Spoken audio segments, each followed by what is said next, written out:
here is a close look at the Method glass cleaner in the scent mint leaf, and as you can see there are 820 milliliters, so 28 fluid ounces in this bottle. Nice easy to use trigger right here, and if you're curious, here's some more info about it around the sides.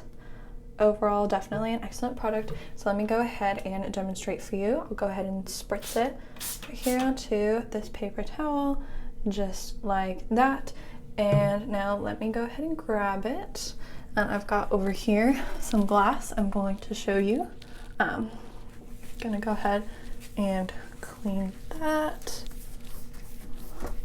As you can see, it definitely does the trick very well. I apologize, there are already some kind of stains on it, so those aren't going to clean, but overall it definitely works very well. As you can see, it's not super streaky. I've seen sometimes it can be streaky, but not as much on mirrors or anything. It works very well.